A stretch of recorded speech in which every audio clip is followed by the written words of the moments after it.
Hey everybody, welcome back to another episode. I bought something today that I think you guys are going to like, something I've always wanted. This is a late 1960s Gibson EBO bass, what I believe to be.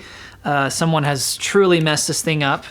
As you can see, part of it is currently not attached, and we're going to have to glue that back together and maybe do some epoxy or something in there to fill in the gaps because it's already broken off once before. But many famous players use these basses back in the day. They sound really cool with that mud bucker. You can do really heavy rock stuff or blues stuff. Someone put a 60s Fender jazz bass pickup in here as well. So we'll see how that sounds. I've got to fabricate a new saddle and find a screw for the fourth string, as you can see that we're missing.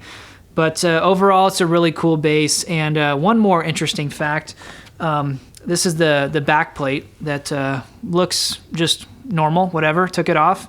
And on the back, you get it in this certain light, and someone has scratched in there, it says 03 Ozone Brothers Band. And I just thought that was so cool, man. It's amazing to me, the little details and clues that I find in these vintage guitars. You just have to look for them sometimes. So a real quick announcement for you guys. I have my full-length album coming out on October 13th. You can stream it or download it anywhere at that time.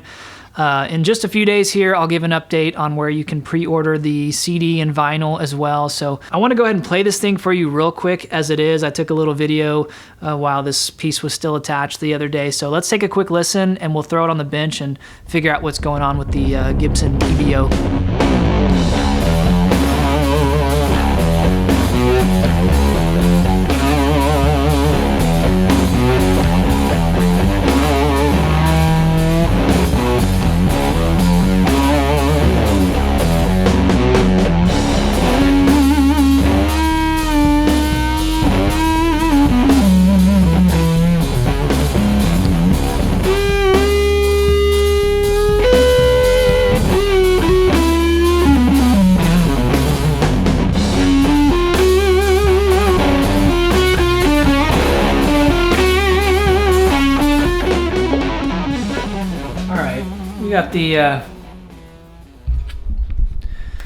We got the Gibson on the bench here. This is my workshop where I do a lot of fret work and electronics work and all that kind of stuff. So what all do we need to fix here? We've got our broken off piece, and we're going to clamp it in place and glue it in, something like that. Got to get it in the right spot and then clamp it down. I've got some wood glue we're going to use. Problem is, it's got a few pieces missing, one on top and then also a very large piece missing on the side there. My thought, and I've done this before, especially with SGs where they're really thin mahogany and they're just fragile. Just use an epoxy. This is what I've used in the past. My good friend Joel recommended this. So, just throw some stain in there and see if we can fill it in with epoxy. I think that'll firm it up a little bit. I'm also working on this bridge saddle, which I'll show you over here. Let's see. So nothing fancy. Basically, I'm cutting this out of just a piece of bone that I would have used for a Les Paul nut or something like that, and just trying to replicate this shape the best I can. This is not gonna look perfect, but it'll get me by for now. There's no way I'll be able to find a reproduction for this bridge. I think this is from the 70s or something. And then I've got these bridge saddle screws. I think these are made by All Parts or something, and that should thread in there if I'm lucky. That'll be a cheap, easy fix for parts that are otherwise, you can't find them. So I'm gonna keep kind of filing on this and get it where I want it, and then we'll go ahead and clamp this piece on and then get to the epoxy as well.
that'll do for now.